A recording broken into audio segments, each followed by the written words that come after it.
Fun? Who is she? Do we even know her? What's your relationship to fun? How can fun help us be more functional, more productive, and happier, well-rounded human beings? What does fun even mean? We're gonna find out with Cas Holman, who's a toy designer, cool, professor, and author of the new book, Playful, today on Getting Better.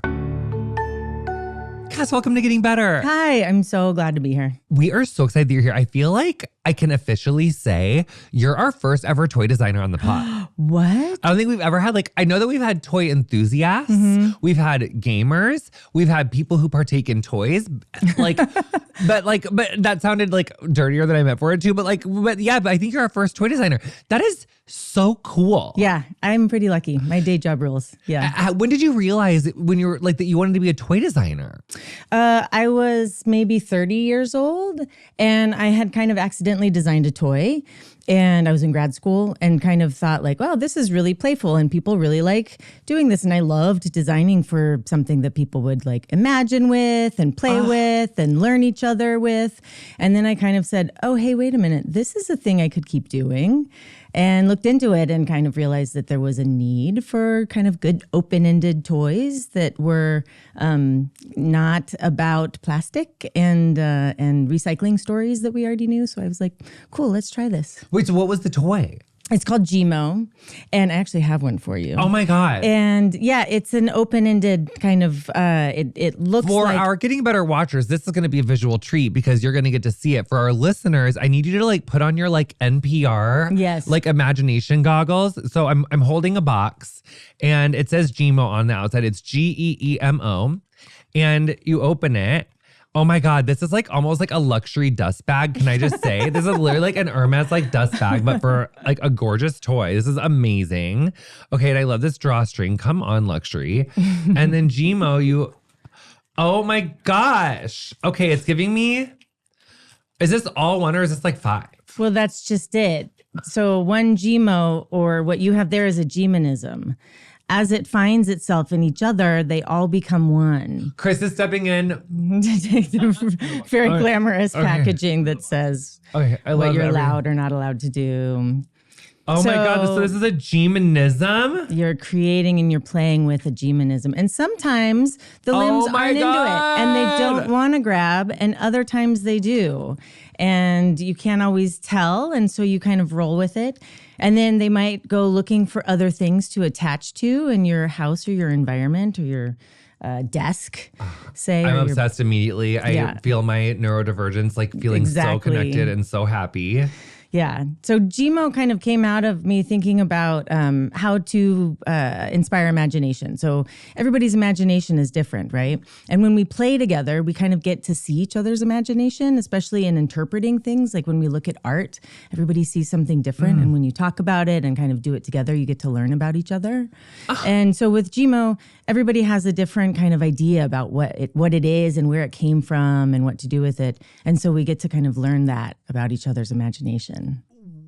What do you think it is? Well, originally I was thinking about it being born in a petri dish. Geemo is kind of genetically modified organism. Oh. And so I was thinking about, what if we were growing our friends? And this was kind of a dystopic line of thinking, to be honest, which this Geemo was invented over 25 years ago, or sorry, Dang. 20 years ago now.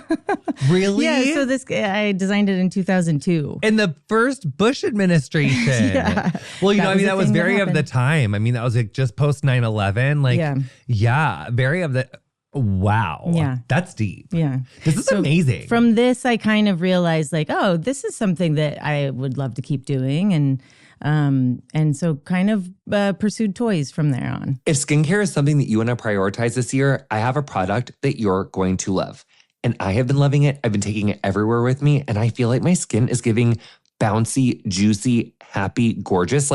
I feel like it looks different. It looks better. And for me, that's where OneSkin comes in. I've been using their OS1 formulas because I know I'm supporting my long-term skin health at the cellular level. At the core of their products is their patented OS1 peptide. Born from over 10 years of longevity research, OneSkin's OS1 peptide is proven to target the cells that cause the visible signs of aging. And for a limited time, OneSkin is making it even easier to stay consistent with up to 30% off your first 3 subscription orders when you use code JVN at oneskin.co/JVN. That's up to 30% off with code JVN. After you purchase, they'll ask where you heard about them. Please support our show and tell them we sent you. That's up to 30% off with code JVN at oneskin.co/JVN. This is so. Do you know, like, how many of you like designed like off the top of your head? Well, so Or do you like consult too? in the first year or so of kind of immersing myself in toys and thinking about toys and what does that mean for as an industry or as a business, I realized that it wasn't actually about the objects. Did you see how I just like literally fished that up off the ground? You let Geemo help itself off the floor. I literally did. That was like, this is like so amazing. So I realized that it wasn't actually Stand by, you guys. toys. I'm so sorry. For our listeners, Yeah. I'm going to have Chris come grab this because I'm not going to be able to stay present in this conversation if I keep pretty getting good. it. But that's like, And a lot to talk about because I think this is a very queer toy. And I don't get to, I mean, it's a feminist toy and a queer toy for all of these reasons that because it's also a really fun toy. I don't actually get to talk about very much. yeah. What are the queer and feminist like expression like for you with Geemo? Yeah. First of all of our marketing is gender neutral. Yes. And that in and of itself, which that seems really simple, is kind of radical in the toy industry. Like when you go to look at toys, there's 2 aisles often. If you're looking online, there's like, you have to look at toys that are for girls or for boys. Like the first filter is gender, which makes no sense, right? And then within that, they have more types of one type of play for boys than for girls. And so I don't approach it as genders in play. I approach it as play types of ways of playing so that, you know, young people, regardless of their gender, get to build things, get to play pretend, get to dress up, get to use their imagination to make up stories. That types of play aren't inherently gendered. Gosh, that is like really lighting my brain up because as a kid, I was like so into Barbies and stuffed animals. And so for me, and especially my father, that was like a huge source of like shame and embarrassment and like stress. And so one of like the first like kind of introductions that I had into like a toy store was like not good because the things that I naturally gravitated to weren't the things that like my dad really wanted me to. And the reason that I liked, you know, Hulk Hogan and Ravishing Randy McRude and like the wrestlers were like not the same reasons that like my brothers and my dad did, like, you know, so it wasn't good. And I don't want, and I think so much of my kind of adulthood I have thought about as like kind of parenting that inner child. And to me, and like that's like what healing means. It's like I learned in therapy that like it's about parenting your inner child. And I've taken that for more like that's why I figure skate and that's why I do gymnastics. But if I'm really honest with myself, I think I spend a lot of time trying to forget some of those formative instances like at the toy store with my dad, like bearing some of that shame around like gender. And I wonder like, why am I so passionate about trans rights? Why am I so passionate about human rights and trans rights? It's some of those very experiences that like really did shape my experiences. And I think it's really important. Well, it shapes who we are. As children, play makes us who we are. Children learn through play. We figure out the world through play, right? Like when a child picks something up and drops it on the ground, they're playing with gravity. They're learning like how this is hard, this is soft. Yes. When I punch my friend, they cry. When they punch me, it hurts, right? That's where we learn empathy. So in play is where we really become who we are. And we get to test things out. Some things will stick and some things won't.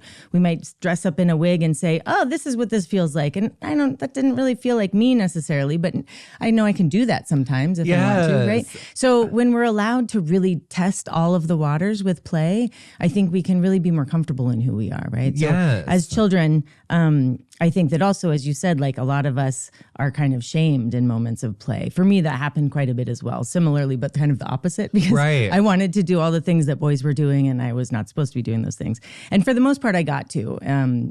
It came more in clothing that I was really like, that's not going to happen. So But yeah, so I think that because in childhood we are formed in play, and I believe that in adulthood we can kind of continue to reconnect and evolve in play, and Yes. just kind of stay in who we are and kind of keep doing what we need to do to kind of maintain a life and be okay. Yes. And I think as adults, it's a little bit hard. It's kind of tricky because we have to unlearn the things that we learned about not playing. When do you think we unlearn how to play? Like, when do we stop prioritizing play as adults, and why is play so important? Yeah. I think that kind of as soon as we get into school, really, we start learning how to not play. Oh my God, because it has to be like at recess? Well, yeah, it's relegated. Yeah. So we play during recess. The rest of the time we're learning. And those are all, excuse me. And those people are always trying to restrict recess. Yeah, I remember in coming like for by recess. 5th grade, these people were trying to like take away Yeah. our second 15-minute recess. And I said, how are we going to play Foursquare? Yeah. Okay, how are we going to play tetherball? Yeah. I really, because I was like queen of the Foursquare. I don't know if people know this about me, but like when it came to like Foursquare, like I really shut it down. Like I was giving like Serena I was really giving you Monica Seles. That was my inspiration behind my Foursquare grunt. But I was like, like during Foursquare. I liked tetherball. Oh, I really liked tetherball. That was more like summer camp activity because now that I realize we didn't have a tetherball in our playground, I think. They were dangerous. They were considered pretty scary. But Foursquare. Foursquare's good. Hard slay. Yeah, and all the social elements of, and so, yeah, the idea is that play is separate from learning, right? When in fact, everything that's happening on the playground is also learning. We're learning and of course the social things, and we're learning about our bodies, and we're taking risks. And of course, like, outside of the playground when we're playing, we're also learning. So that we make this really ridiculous distinction that learning looks like holding still and listening and facing, typically in a typical classroom, facing one adult who's telling you what you need to know in order to kind of get by in the world, which is so funny because the same thing is happening outside. It's happening when we're in the woods. It's happening when we're in our neighborhoods. It's happening all the time. Like there aren't boundaries around now you're learning, now you're not. That's right? so true. Yeah. So it's this kind of strange thing we've done in the way that we, I kind of separate out learning from education. I think children especially are learning all the time. As humans, we can be learning all the time, but we think of education needs to happen in this way that's very structured, which there's a lot of reasons that it's helpful to have structure around it. And also it's been part of why we learn to not play, that play is different from learning. And then also in that kind of trajectory of learning, we start to prioritize seriousness and things that are outcome based. Right? Like play is really hard to assess. And so they might say, well, how can we give you grades on that? Yes. Right? How or can like, we is it test making you money? Or yeah. Is that going to relate to getting you a job? So why would you do it? Right? So we value things that have this outcome that might be related to getting a job or it's getting the right answers or looking like success, right? Like how am I going to look successful at doing that thing I might be bad at? Right. So I think the older we get, the less likely we are to jump into something we might be bad at. We're less comfortable with the unknown because we've started to attach our value and our self-worth to being good at things. Right. It's a lot earlier than I realized, Cass. I was thinking you were going to be like, at like high school. And I was like, no, it's like really as soon as you kind of do get into school, it does feel, because I think even from like kindergarten, it's like I remember, I don't know how it is now, but I remember like coloring, but I also remember like learning about like letters and numbers, and it was more like sitting, it wasn't like super duper fun. Yeah, no. Yeah, it's much less engaging what you might be. If your interest isn't that thing specifically, then it's probably not like inspiring you, something in you that makes you want to, curious, right? So it's also not, learning becomes kind of not about curiosity when it's in the education system. I have kind of a random different question, but I was thinking about this when I was prepping for our interview this morning, and I was thinking about how, and it kind of just goes right into this, but it's like a different topic on the same one. But what is the power of play in terms of productivity? Because if you're thinking like for an employer, if you're thinking like, well, why do I want to give people time off? Why do I want to like not have people like playing? But it's like, it probably will make people more productive if they do have more playtime. Yeah. And then I think it's like, well, like, but is that true? I mean, it is. And also, it doesn't even have to be like time off. Again, it doesn't have to be a matter of you work here and play there. Like you have a job and then we go. Our lives are very kind of segmented in that way. Like you exercise at the gym and you work when you're at, although now where we work is kind of everywhere, right? That's definitely morphed into something else. But we still like have this kind of like, we do things in specific places and then we kind of disregard that. In fact, like when you go for a walk, when you rake leaves, like a lot of things are exercise. A lot of things that move your body are exercise, but we think it doesn't count if our like tracking system doesn't know, right? Or if we're not wearing our device to count our steps, which I maybe know the name of. What's that, Better Babes? It's time for our second Docket Drop, presented in partnership with Americans United for Separation of Church and State. This is our monthly update from folks who are literally in the courtrooms, reading the bills, filing the lawsuits, so we can stay informed, stay empowered, and know what to look for next. Just to ground us again, this is not about being anti-religion. Honey, I love a Christian. I love a Muslim. I love a Jewish person. I love a Hindu. She loves a Buddhist. I really love all the religions.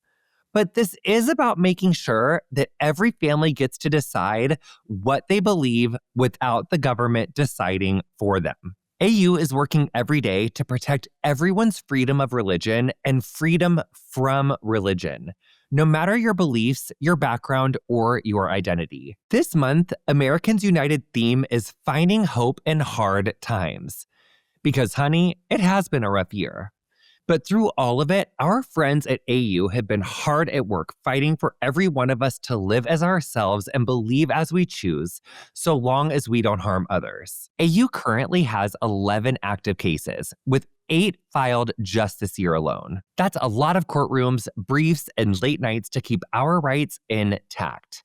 And those cases aren't abstract. They're about what our kids see in schools, what's allowed outside our public buildings, and whether powerful people can use religion as a weapon. So let's talk about a few of the big fights and the big wins from this year. First up, when and how the government tries to put religion on a pedestal.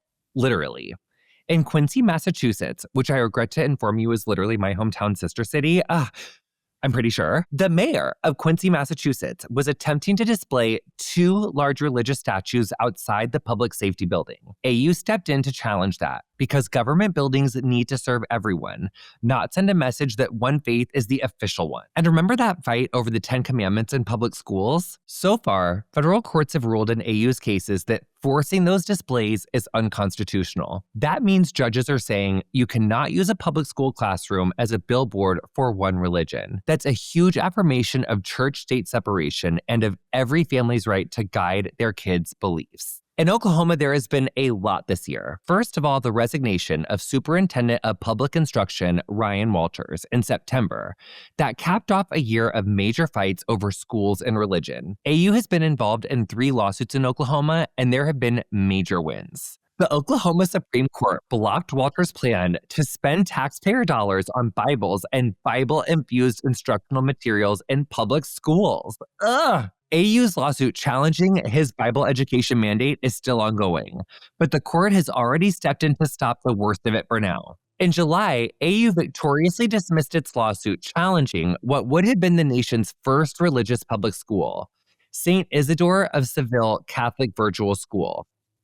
They were able to dismiss after the U.S. Supreme Court deadlocked 4-4, which let stand an earlier ruling from the Oklahoma Supreme Court that a religious public charter school is unconstitutional. AU even won an award for this Oklahoma work, alongside the Appleseed Center for Law and Justice, because these aren't just legal wins, they're protecting real kids and real communities. Taking on Christian nationalism in D.C., this year, AU has also filed or entered 3 lawsuits to fight Donald Trump's Christian nationalist agenda at the federal level. They sued the Department of Veterans Affairs in June for not turning over records related to their investigation into the so-called Anti-Christian Bias Task Force. They sued the State Department in August for the same reason, stonewalling records about the task force. They sued the State Department in August for the same reason, which was stonewalling records about this task force. And when AU learned the IRS was considering a settlement that would let houses of worship, but not secular nonprofits, endorse or oppose political candidates,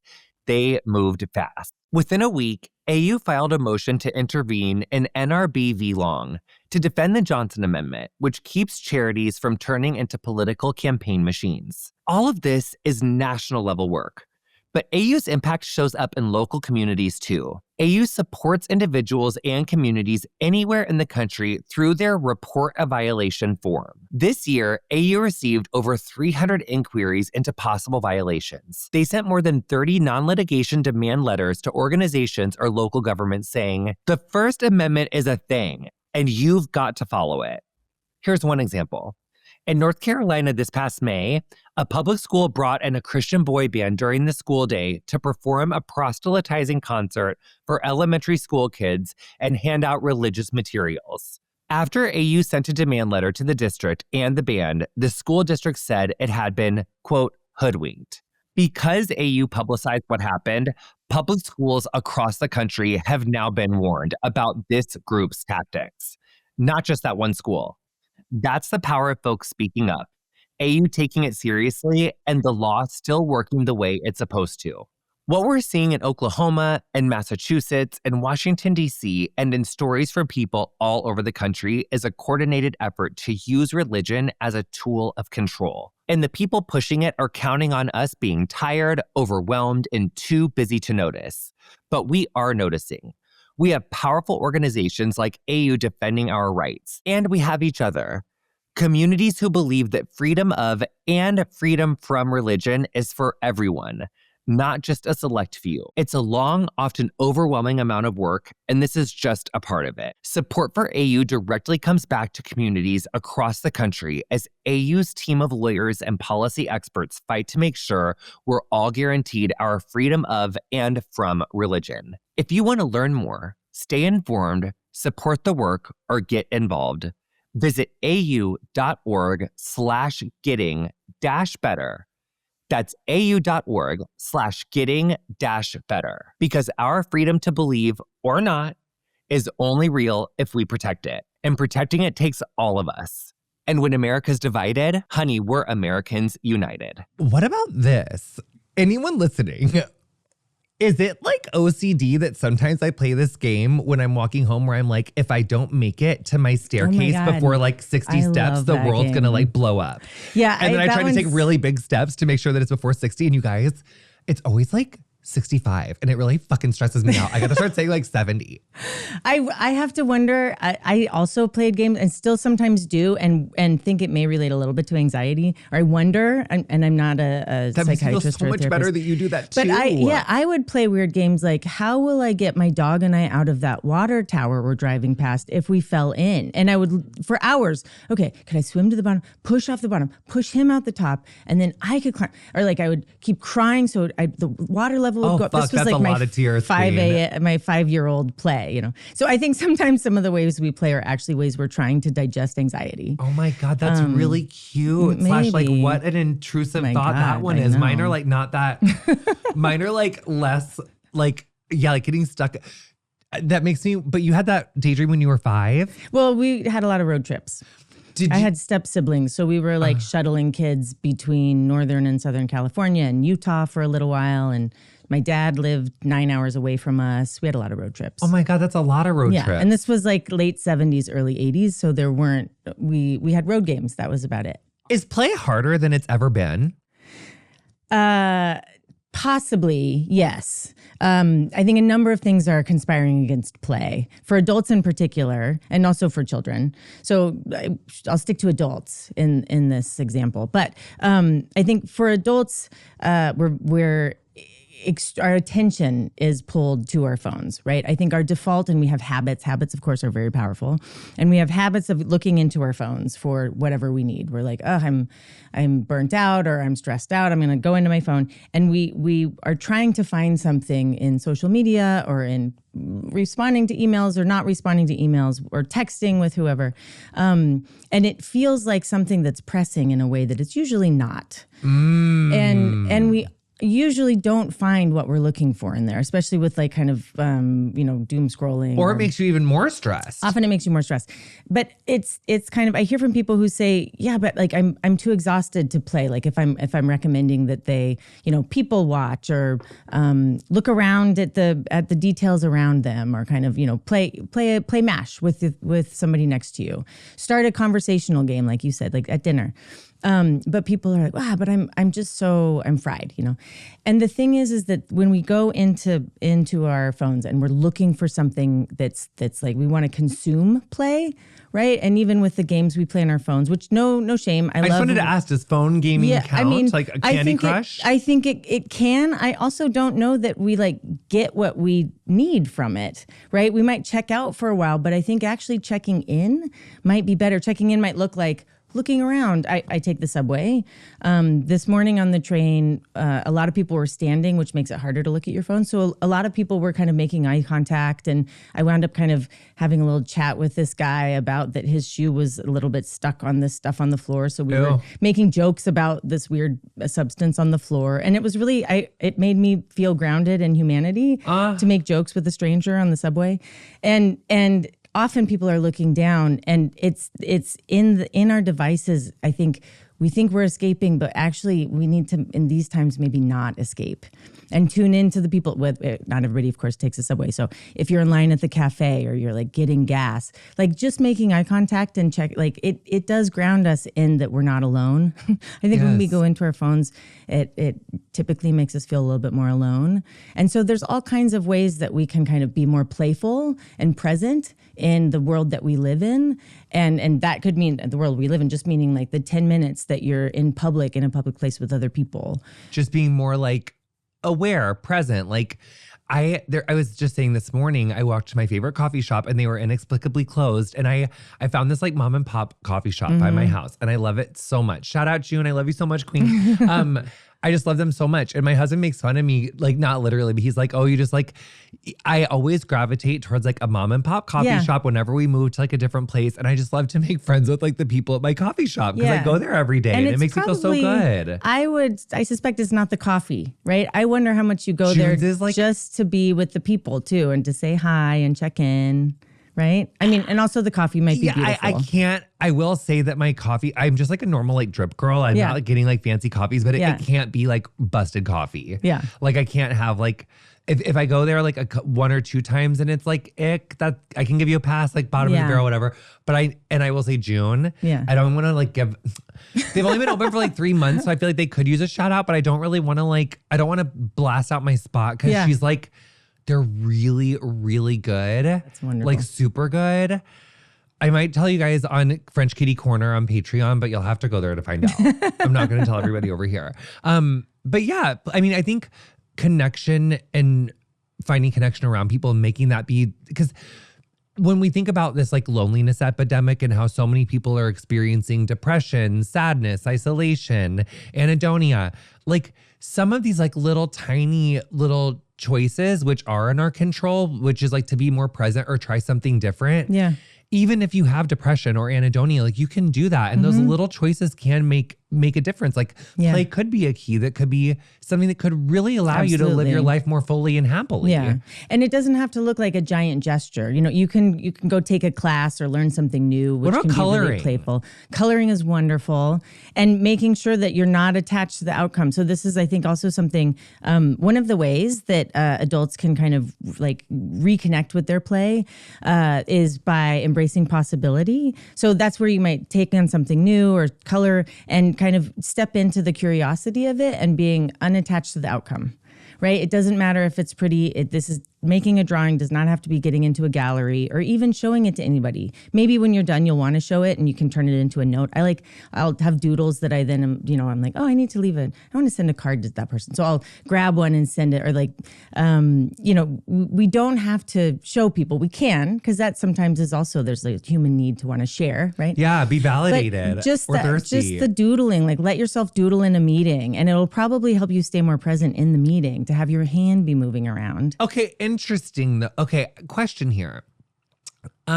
when I was in rehab, there was these like two people who like would always like doodle, and one would like knit always, like when we were doing like our group.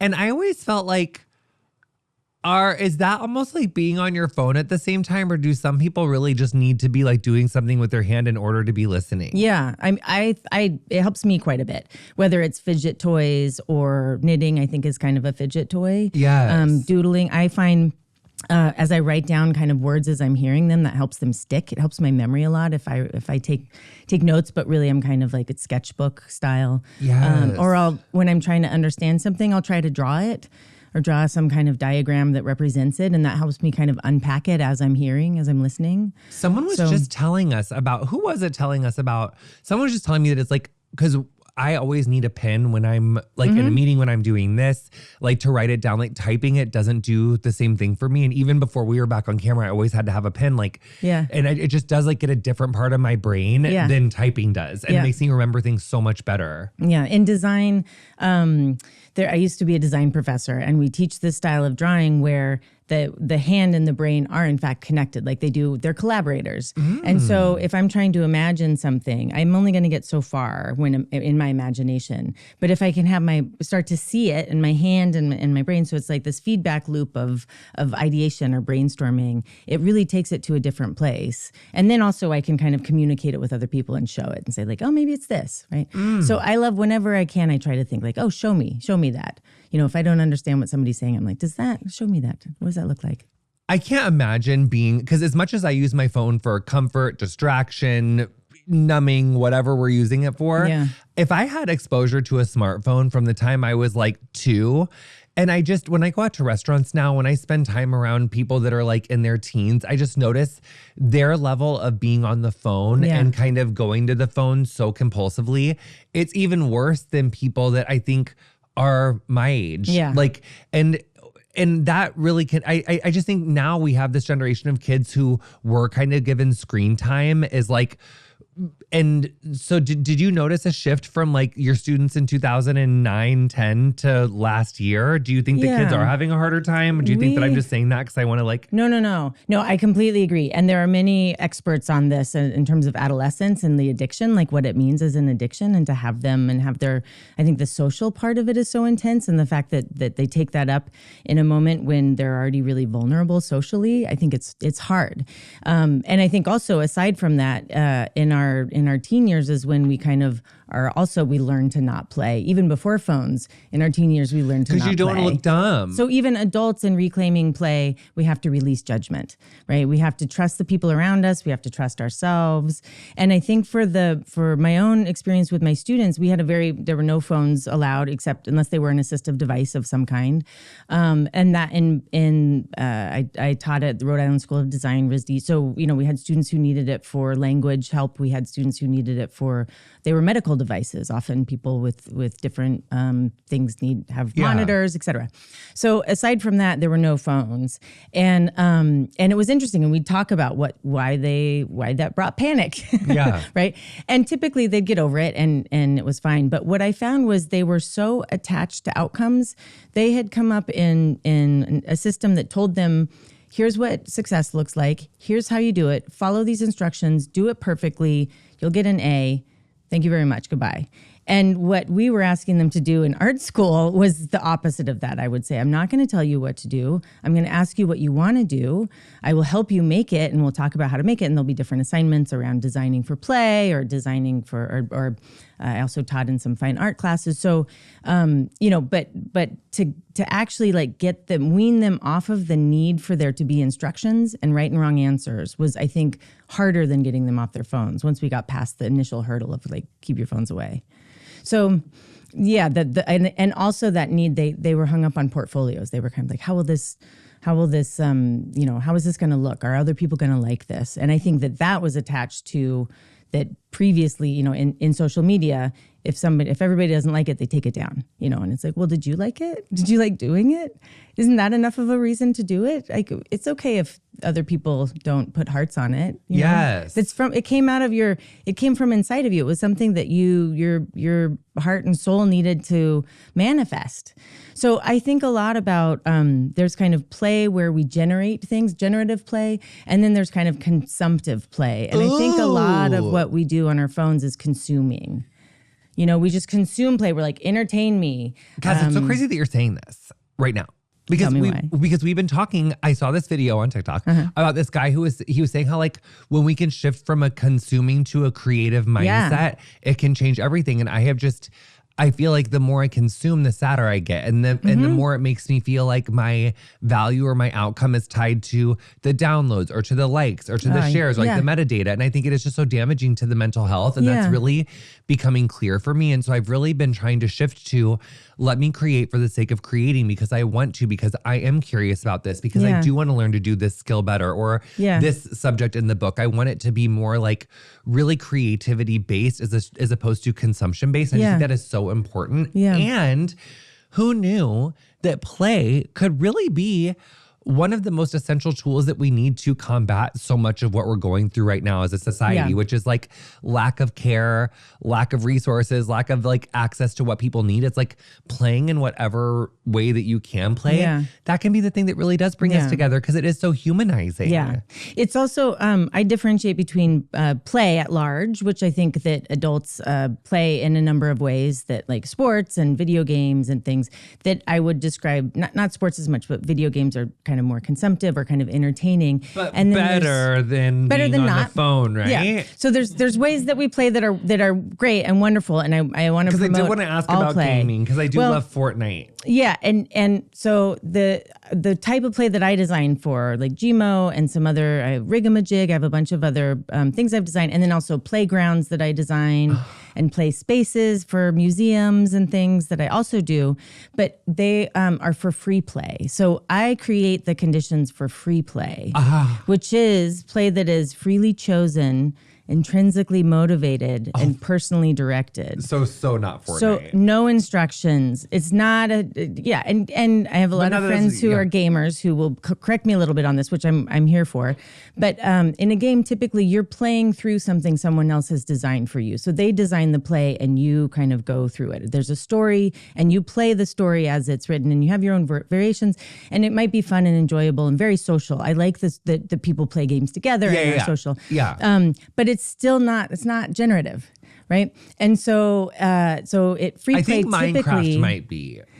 To some extent, yes. Yeah. But I don't play that. I only like Fortnite. And I get Mario Kart. I totally know what you're stepping in. Yeah. I do love playing with our friends, so it is nice, but it's not like, but I do think like moving the body, like getting to go to it's just like different. It's like. There's also, I think there's what's hard about free play, I think right now for people is what you were describing, which is like we're attached to likes and hearts. And even when we make something, we show it. And if people don't like it, then we either stop doing it or like didn't, like never do it again or, take it down or feel like it was terrible. But it might have felt really right? And you got something from it, but then maybe that's by putting it up, you're vulnerable. So then when it doesn't have a response, you're even more hurt, right? So there's this tricky thing with the way that we kind of share, that sharing is how many of our outcomes come with the things that we make. So with free play, what I'm trying to get at is find what is kind of like what you need, right? Do I need to do something quiet right now? Do I need to go outside and move around? And then kind of figuring out how to get it for yourself rather than kind of looking for like, well, what is my watch telling me to do right now? Or, going like looking into the social media to find what you need, right? So figure it out. In free play, you kind of like say like, what do I need? And then how do I get it? So it's really like putting us back in touch with like helping ourselves. Is there like adult play places, like McDonald's style play places, but like for adults? That's funny. The reason that I wrote the book was people were asking me what about adults, and I had some opportunities to design adult play spaces. Yes. Which was I kind of thought, okay, as a designer, I love designing things. I would love, this feels impossible, therefore I would love it, right? I like a challenge. And I don't actually think that it's about design. I think that adults connecting to play is about reframing our understanding of it and kind of prioritizing it in ways that matter, but also releasing judgment, embracing success embracing possibilities, and then reframing success, right? So that success might not look like a bunch of hearts. Success, which I guess are called likes. Yeah. Hearts. No, but yeah. You can tell I have a tricky relationship with social media. But it might look like that you feel good afterward, or you learned something, or you learned something about your friend that you didn't know because you were both kind of offline long enough to kind of get bored, maybe even linger in boredom in order to find what's next. Yeah. So let's say that someone's been listening or watching this and they are just like, wow, play, I was really sleeping on it. And yes, I can incorporate like some smaller bits of play, but let's say that someone just wants to they're like, this Saturday, I'm getting playful with it. Yeah. And whether it's like a space or they're in like more urban center or they need to do it at home, what is it's like that one LA Times article, what's a perfect day in LA with so-and-so? What's a perfect day of play with Cas? Oh my. Well, one of my big ways that I play is with, I have this property that's pretty busted. And it's not exactly free play because I'm fixing it up all the time and trying to figure out how to do it as I go, because there's a lot that I don't know and I'm kind of doing it myself. But typically we'll just kind of start to walk in the woods and see what happens. And wait, I don't get it. On your way to the house? No, we'll leave when I'm projecting. So I'll be projecting, which is also my play. And then eventually kind of need a break. So we'll just kind of take a walk in the woods. Sometimes we follow the dogs, or sometimes we'll follow the sunlight and just kind of say, oh, we haven't gone there before. And the woods will kind of trick us. There have been times when we thought we saw water, but it was, not there. But we'll kind of just go look for things. We're like, that smells weird. Let's go over there. Do you take a knife or something to carve the trees so you don't Blair Witch yourself and get lost out there? We haven't, and we have gotten lost. Oh my God. We've definitely gotten lost, which was also kind of its own fun for a little while. Yeah, until until it started raining. Wait, is that one person who loved the Black Forager? Is that her TikTok name? Oh, she's wonderful. You do, because we love her. Yeah. So yeah, because you might find some mushrooms or something. That's a version of play. And similarly, that she's always singing. We find ourselves singing quite a bit. And so kind of, I think I would say letting yourself follow your nose, just embrace the possibility of what might happen, and letting go of an idea of what it might be, right? The kind of the perfect day of play. Then you might think, it's got to feel like this. And then there's all this pressure. But in fact, maybe it's really kind of slow and quiet. And that might be what you need. Oh my God, that's really interesting. Maybe you need to organize your silverware drawer. And that's the play you need because you feel like you have no control in your life. You lost me there. You really, that I'm was just saying, that was the most violent for a loss lot of people, losing just me. putzing around the house that almost is felt play. like a hate crime. We're out here learning about play, and then you bring up rearranging my silver drawer. Yeah, for some, I'm hearing from people these days this who are about play, not torture. So because we are not always comfortable with uncertainty and people feel like they have no control. What's your birthday? Organizing a drawer might be play. It's not necessarily my play. I'm August 20th. What? I'm a Leo.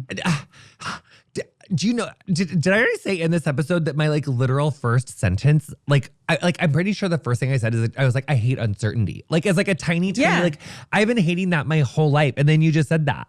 We are so, are we so on the same wavelength? Maybe, except I kind of am driven to create uncertainty in my own life all you're the healthier. time. No, it's chaos. I'm a chaos monster. No, I think it's better. No, I think you have better mental health or something. Do I need this property that has no power and flushing toilets and I keep wanting to stay there but can't? Well, you know what my brain says? That you should really be documenting that on TikTok or YouTube because there is such a massive fixer-upper community. And you're all cute and stuff. The people would really be eating it up. I do look good in overalls. No, people would be there's they would be eating it up over there. You probably would get so many brand deals with the people. We have a log splitter coming next weekend. We're going to be splitting logs. That's kind of my play, which does have an outcome. So I don't really know that that's free play play. There's a huge TikTok community of this one really hot guy who does that. And he's really hot.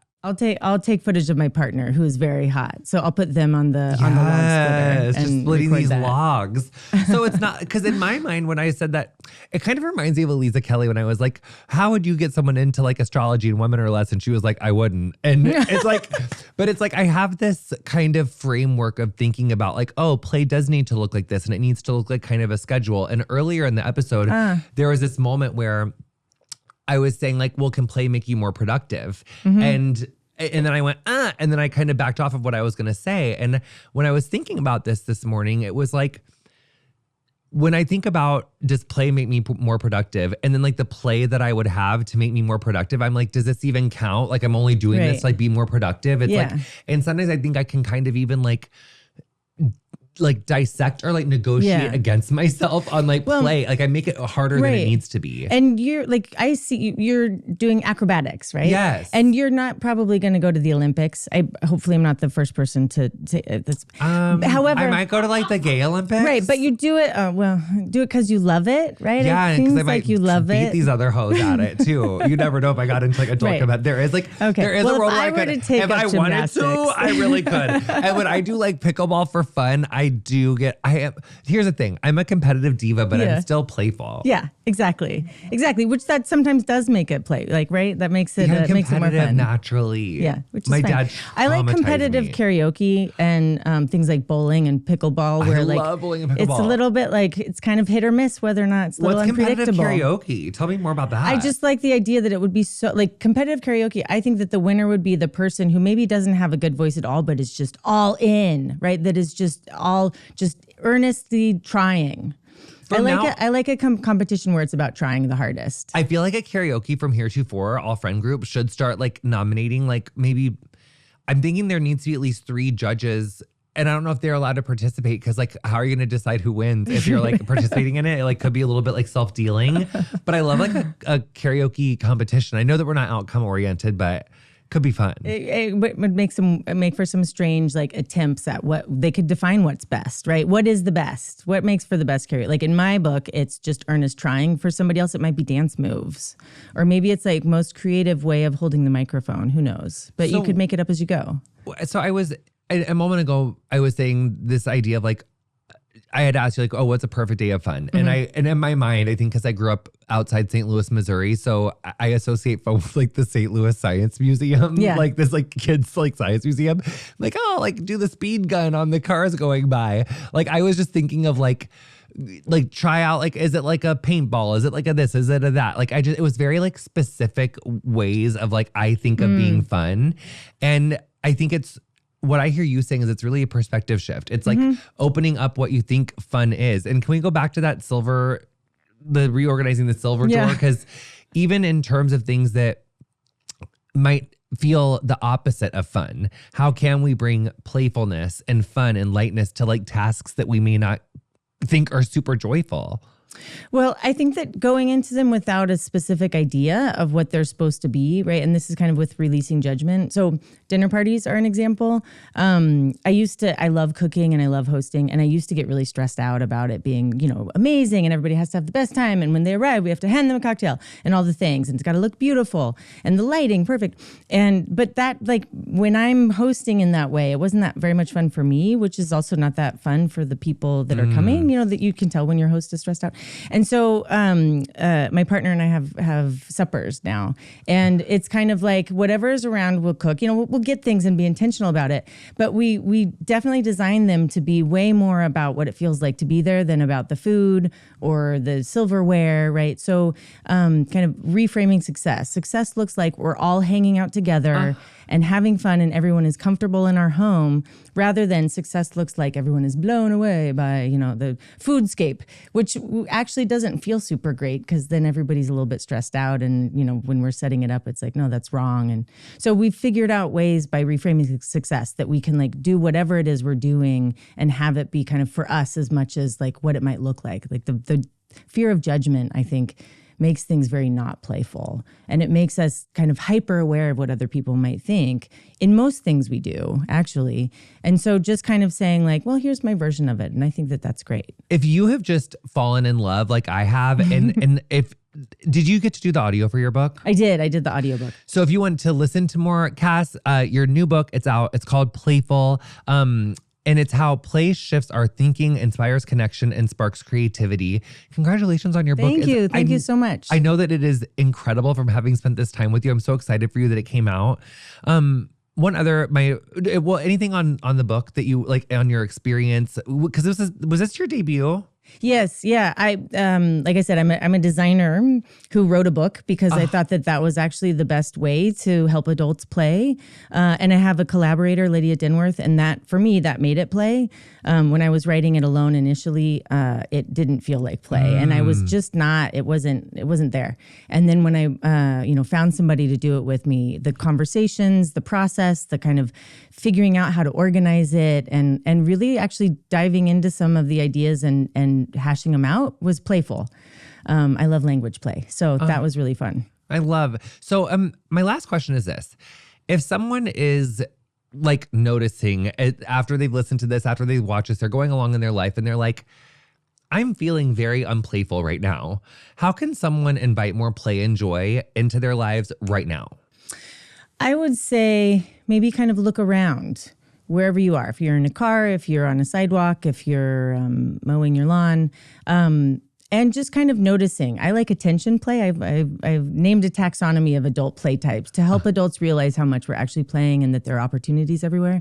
So maybe there's a bird and you can kind of talk to the bird, or maybe you have a song stuck in your head, sing it out loud and change the lyrics to like narrate whatever you're doing, right? Like try to make yourself laugh. Like I think we forget that we can play with ourselves. This morning, I was kind of trying to get out of a little bit of a weekend thing that we had a tricky weekend this weekend. And I was like, okay, today I got to be fabulous, right?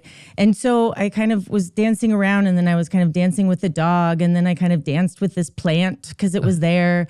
And at some point I turned around and tried to dance with, I don't know, I just started laughing because I was trying to get inanimate objects to dance with me. And so I think play with yourself, like find, it's a way to remember that you like yourself, or remember maybe what you like about yourself. And so that could be a really easy way to start. Just kind of let yourself meander. Yeah. That was so much fun. Thank you for coming on and teaching us about play. You're the best. Thank you. I think you're the best. And so playful. The whole show is playful. I love it. We love play. Yeah.